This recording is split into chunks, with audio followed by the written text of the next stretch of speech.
YouTube family, what up? DevanOnDeck back with another Instagram tips video for you. And this one is from my iPhone people. Now you don't have to go get the X, you don't need the 8. As long as you have at least the 6 and above, you're great to follow this video because all I'm doing is teaching you how to maximize what already comes on your device natively, okay? Everything from settings to how to compose your shots better, how to sharpen your images, how to make sure you set yourself up for success for sharing it on Instagram, sharing it digitally, okay? Making sure your photos and everything are on point, that they're on deck, dare I say.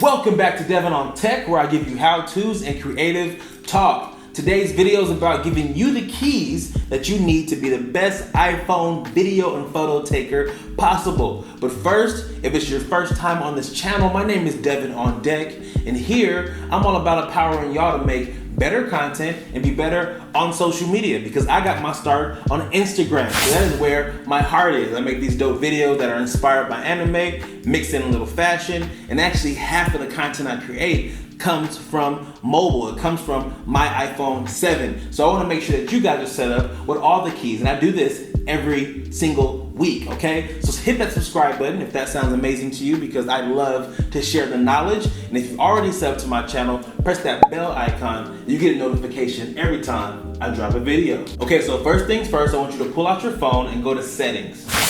Scroll on down to camera. Boop. When it comes to preserve settings, this locks everything into whatever you had last. Whatever your settings are, it'll keep that for you. Whether it's a filter, your camera mode, or live photo on and off, this will hold those settings to whatever you set them to. If you turn these off, the settings will actually be reset to the stock settings are when you open your phone. Next, you want to go to recording video. Now, depending on how new your phone is, you can go up to 4K. I have the iPhone 7, as I said, and I can actually go to 4K on my phone if I want to, but I don't need that much HD action. I shoot in 1080 here on my YouTube, so I just keep this here at 1080, all right? But I can literally replace my camera that I'm using right now that's more expensive with this one right here, okay? And I'm actually using a Canon G7X, by the way. If you want to know all the cameras I'm using, I have a little card slide out right here. Tap it, I'll just show you all the equipment I use. But anyway, this is what settings I'm keeping it at right now, and I have it at 60 frames per second because it's better for slow-mo. If I ever want to slow something down later, it'll just be much smoother rather than shooting at 30 and trying to chop that frame rate in half, and it's gonna be a lot more choppy. So I just keep it here, that's my rule of thumb, so that's it. And then for formats, I use most compatible. I just want the most crispy picture possible, not high efficiency, because the high efficiency is gonna lower your quality. Next on this list, you wanna make sure you're shooting vertically, because as you know, it's gonna kill likes and comments you could be getting, engagement you could be getting. And if you wanna know why that is, I'm gonna have a card slide out for you. Go ahead and tap it, it'll give you more game on that. But the most important part about shooting vertically is sometimes you can get too close to your subject. Like for instance, when I'm shooting my wife here in this example, I'm a little bit too close to her the first time. I'm like right up on her, right? And the second time, I back up a little bit and shoot her again. So now when I go to try to crop these photos, the first one crops just fine. She has a lot of headroom above her and below her. So now I can just kind of play with the picture, with the composition a little bit, and get it perfectly how I want to. However, with this really close one, now it's just too close. Like it's too close to the top of her head and way too close to her feet. So now I can't even get a comfortable space in between when it's time to crop it 4x5 for Instagram. You see what I'm saying? If I'm gonna make a taller picture to take up as much space as possible, I wanna make sure that when I shoot it in the first place, I'm giving my subject enough room to then be cropped a little bit above and below. So make sure you keep that in mind. Now going back to the photo that we actually took the right way, that we already cropped,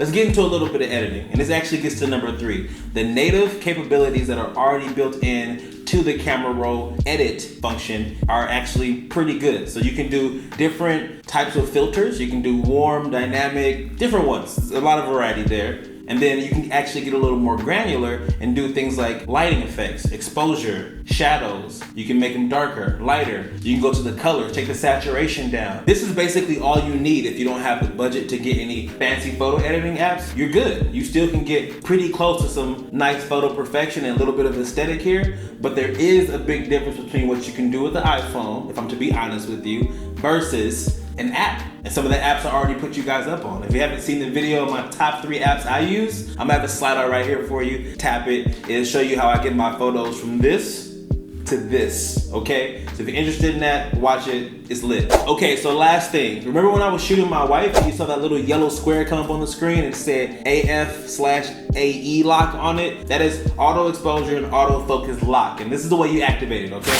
So in this example, I'm shooting over here this fire pit that just went out for whatever reason. If I hold my thumb down on the screen and focus on the little corner here on the glass, then you see it keeps that in focus, and then the background gets blurred out. It's almost like a depth of field that you would get with the more expensive camera. Then if you focus on the pillow in the distance, it is the same thing. Now after you have it locked in, you see when I'm pulling my thumb up and down on the screen, I'm kind of dragging it there. That is when it changes the exposure. So I'm locking it in and then basically telling it, hey, I want to think for you because I know you don't see this photo like I see it. Because sometimes if you're wearing white, it might blow your whites out. You don't see any details. Or if you're wearing a hat or you're more darker skinned, then you need to brighten it up so people can see you, so you can see what you need to see. So that's another trick that I learned that actually makes my photos better when I first shoot them, so that when I go to edit them, I'm good. Booyah! So there you have it. Now you have all the tools you need to take the best photos and videos from your iPhone possible. If you enjoyed this video, please give your guy a thumbs up. The more of those you give me, the more people will see it because the video's gonna get higher ranked and more folks gonna be helped from this just like you were. Oh, and also, let me know in the comments right now if I should do an Android version of this. Should I do it? Let me know. You have any feedback for me? Also, let me know in the comments. If you haven't subbed to my channel yet, I would greatly appreciate that. Thank you for your time as always, and I will see you on the next one.